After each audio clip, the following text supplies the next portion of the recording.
강의에 앞서서요. 제가 이번에는 이제 3번의 강의가 있는데, 각 강의마다 여러분들에게 죽기 전에 반드시 사야 할 4가지에 대해서 말씀을 드리려고 합니다. 우선 이 시간에 첫 번째 한 가지를 말씀드리는데요. 진리를 사셔야 돼요, 진리. 우리 다 같이 잠언 23장 23절 보겠습니다.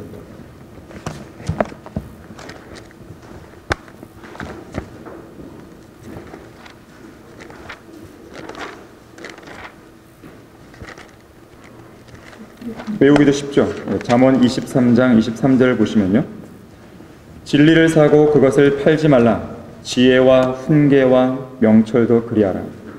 자, 진리를 사라 그랬습니다.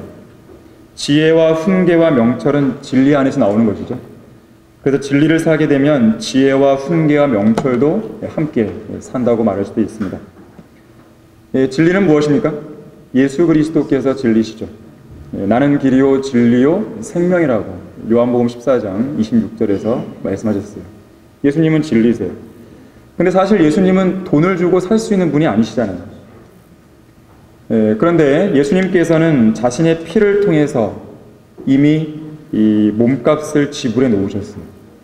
그래서 그분을 믿고 영접하기만 하면 우리는 어떤 값을 지불하지 않고도 값없이 영원한 생명을 얻을 수 있고 또 예수님을 소유할 수 있게 됩니다. 우리가 구원받았다면 우리 모두 안에 예수님께서 계시는 것이죠. 또한 진리는 무엇입니까? 하나님의 말씀이 진리죠. 요한복음 17장 17절에 따르면 아버지의 진리로 그들을 거룩하게 하여 주옵소서. 아버지의 말씀은 진리이다. 말씀이 진리예요. 자, 진리의 말씀이 성경책. 여러분 모두 다 한 권씩 갖고 계실 텐데 이 성경책은 사실 돈을 주고 살 수 있죠. 방법이야 상황마다 사람마다 다 다르겠지만 진리의 책인 성경을 우리는 돈을 주고 어쨌든 구입을 한 것이에요. 자, 성경을 샀다는 것 자체는 인생에서 가장 소중한, 가장 위대한 투자를 한 것과 다름없습니다. 우리의 인생에서 전혀 손해가 나지 않는 가장 수익률 높은 투자를 한 것이에요. 1900년대 초반 세계 정상의 기업가가 되었던 워너 메이커라는 사람이 있었습니다. 60세의 생일을 맞은 1921년 어느 날 한 기자가 인터뷰에서 이런 질문을 했어요. 회장님은 지금까지 투자한 것 중에서 가장 성공적인 투자는 무엇이었습니까? 이 질문에 워너메이커는 한치의 머뭇거림도 없이 이렇게 답했어요. 내가 10살 때 최고의 투자를 한 적이 있습니다. 그때 나는 $2 75센트 성경 한 권을 구입했습니다. 이것이 내 인생에서 가장 위대한 투자였습니다. 그랬어요. 그때 기자가 다시 물었습니다. 그러면 성경책만 구입하면 성공할 수 있는 것입니까? 워너메이커가 물론 아닙니다. 하나님을 믿고 말씀을 실천해야 합니다. 하나님을 신뢰하고 말씀에 순종하다 보면 성공은 어느새 자신의 옆에 다가와 있는 것을 알게 될 것입니다. 그랬어요. 자, 여러분의 손에 성경이 들려있다는 것은 영원을 대비하기 위한 좋은 기초를 쌓으신 거예요. 하지만 여기에서 멈추면 안 된다는 거죠. 성경책이 있다는 것 자체. 여러분의 손 안에 바른 성경인 한글 킹제임성이 있다는 것은 정말로 소중하게 여기셔야 돼요. 그런데 여기서 멈추면 안 되는 것이죠. 이 성경을 부지런히 읽고 묵상하고 공부하고 또 내가 깨달은 말씀을 그대로 실행을 해야 되는 것이죠. 그래야지만 우리가 이 성공했다고 하는 그런 인생을, 그리스도인으로서 참된 인생을 살아갈 수가 있는 것입니다. 성경에 몰입하셔야 돼요. 성경이 여러분의 전공이 되셔야 됩니다. 성경이 여러분들의 전업이 되셔야 돼요. 이 성경에 몰입한다고 하는 것은 이 성경 밖에 안 보이는 것이죠. 성경이 전부가 되는 것이죠. 마치 이 수험생이 시험을 공부하기 위해서 밤을 새우듯이 우리가 성경을 좀 더 알기 위해서 이렇게 여러분들이 시간을 투자하는 거잖아요. 1박 2일이라고 하는 이 귀한 시간을 투자하기 위해서 왔단 말이에요. 이것은 그냥 온 게 아니란 말이죠. 하나님께서 여러분들의 마음속에 그런 소원함을 주셨고 또 여러분들 그 마음에 따라서 그 하나님의 뜻에 순종해서 이 자리에 왔단 말이죠. 이러한 것의 연장선상에서 여러분들이 성경에 몰입할 수 있어야 되는 것이죠. 어떤 게으른 사람이 TV만 보고 있어요. 근데 자기가 좋아하는 TV 프로그램 보고 있는데 갑자기 TV가 고장이 나요. 그럼 이 게으른 사람이 어떻게 하겠어요? TV 보는 걸 포기하겠습니까? 아니란 말이에요. 어떻게든지 TV를 고치기 위해서 동분서주를 하겠죠. 자, 몰입한다고 하는 것은 그 사람으로 하여금 움직이게 만드는 거예요. 여러분들이 성경에 몰입하게 되면, 성경에 대한 그런 갈급함과 성경에 대한 사랑이 여러분의 마음속에 가득하면 여러분이 이 자리에 나오게 되는 것이죠. 공부하기 위해서 오는 것이죠. 알기 위해서 오는 것이죠. 깨닫기 위해서 오는 것이죠. 때로는 이 말씀을 통해 도전받기 위해 오는 것이죠. 여러분들의 마음속에 하나님의 말씀이 가득 채워져 있기 때문에 그렇습니다. 자, 그것이 여러분들의 인생 전반에 나타나고 있어야 되는 것이에요. 첫 번째 사야 될 것, 진리. 첫 번째 말씀을 드렸습니다. 자, 이번에 우리가 사도행전을 공부를 하는데, 우리가 사도행전을 작년에 2번 했었습니다.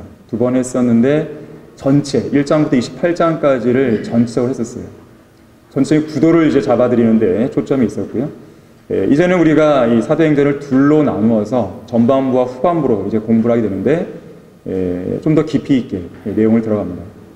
누군가가 묻더라고요. 작년에 했던 것과 똑같습니까? 물론 다르다고 제가 말씀드렸죠. 작년에는 전체 구도를 잡아드리는데 주력이 됐다면, 이번에는 이제 이 전반부에 있는 부분들을 좀 더 심도 있게 여러분들에게 알려드리려고 하는 것입니다. 첫 번째는 예수님의 승천과 복음 전파의 사명에 대한 내용인데, 사도행전 1장 8절 말씀입니다. 여러분이 암송하시기도 하시는 말씀인데 다 같이 한번 읽어보도록 하겠습니다. 자, 시작. 그러나 성령께서 너희에게 임하시면 너희가 능력을 받으리니 그러면 예루살렘과 온 유대와 사마리아와 땅끝까지 이르러 내게 증인이 되리라고 하시니라. 자, 우선 사도행전은 어떤 책인가? 자, 사도행전은 바울의 동역자죠. 또 바울이 사랑하는 의사라고 불렀던 바로 누가에 의해서 기록되었습니다. 누가는 바울의 생애 마지막까지 바울 곁에 지켰던 사람이죠. 굳건히 지켜준 신실한 일꾼이었습니다.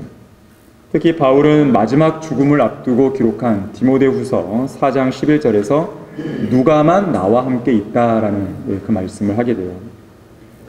두 번째로 사도행전은요, 사도들의 행적을 담고 있는 역사서라는 것을 기억해야 돼요. 교리서라기보다는 역사서예요. 복음이 사도들의 표적과 이적과 더불어서 땅끝까지 전해지는 그러한 내용을 담고 있죠.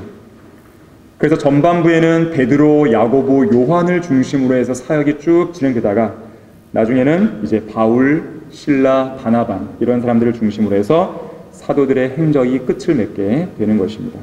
자, 여러분들이 여기서 알 것은 역사서라는 것, 역사책이라는 것을 먼저 염두에 두시기 바랍니다. 세 번째로는요, 역사서기 때문에 뭘 정립하면 안 되냐면 교리예요. 물론 교리가 안 나오는 게 아닙니다. 나오는데 주의해야 된다는 것이죠. 그것에 대해서 차차 우리가 공부하게 될 텐데, 특히나 이 경륜에 따른 교리적인 변화들이 나타나고 있단 말이에요. 이 사도행전은. 그래서 그런 변화들이 나타나고 있기 때문에 우리 신약시대의 그리스도인들을 위한 교리로 딱 정립해서 가르치기에는 부적합한 책이에요. 그래서 여러분들은 사도행전은 교리서보다는 역사서다.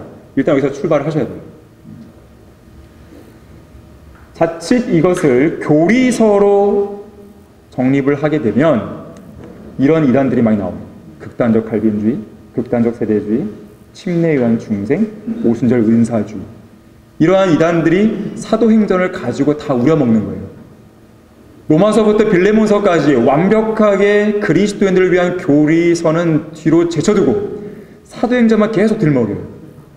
사도행전뿐만이 아니라 마태복음, 히브리서 이런 책들만 계속 이야기하면서 자기네들의 교리를 정당화시키려고 하는 것이죠. 억지로 끼워 맞추려 하는 거예요. 하지만 그렇지가 않다는 것을 여러분들은 기억하셔야 돼요. 사도행전은 뭐라고요? 역사서라는 것을 먼저 염두에 두시기 바랍니다. 자, 어떠한 역사서인가? 이 사도행전은 이스라엘을 위한 역사에서 교회를 위한 역사로 이어지는, 넘어가는 어떤 과도기적인 책이에요. 전환기적인 책이에요. 자, 역사책인데 여러분들이 한 가지 좀 외워두실 것은 전환기적인 책이다. 좀 어려운 용어인데요. 과도기적이다. 전환기적이다. 이 표현에 좀 익숙해지시면 좋겠어요. 자, 그래서 이 유대인을 위한, 그러니까 구약과 신약으로 이렇게 쭉 갈라지는데 십자가를 중심으로 해서 여기 보시면 유대인의 경륜에서, 구약은 주로 유대인들을 위한 거잖아요. 구약에서 여러분들 교회를 본 적 있으세요? 그리스도인을 본 적 있으세요? 없단 말이에요. 자, 유대인을 중심이었죠. 하지만 신약에서는 이제 새로운 존재가 등장하죠. 교회, 그리스도인들. 그래서 유대인의 경륜에서 교회의 경륜으로 하나님의 경륜이 바뀌어가고 있어요. 전환되고 있는 역사서란 말이에요. 이것을 여러분들이 좀 기억하셔야 돼요. 하나님의 경륜이 바뀌고 있다. 유대인 중심에서 교회 중심으로. 이것을 놓치면 사도행전을 제대로 이해할 수가 없어요. 이걸 다른 말로 하자면요, 이렇게도 말할 수 있어요. 왕국복음에서 은혜의 복음으로 바뀐다. 왕국복음은 유대인들을 위한 거예요. 교회를 위한 게 아닙니다. 그리스도인들을 위한 게 아니에요. 여러분들이 믿고 구원받은 것은 왕국복음을 믿고 구원받은 게 아니에요. 우리는 은혜의 복음을 믿고 구원받았어요. 달라요. 자, 그래서 왕국복음에서 은혜의 복음으로 전환되는 역사서예요. 사도행전. 이걸 조심해야 되는 것이죠.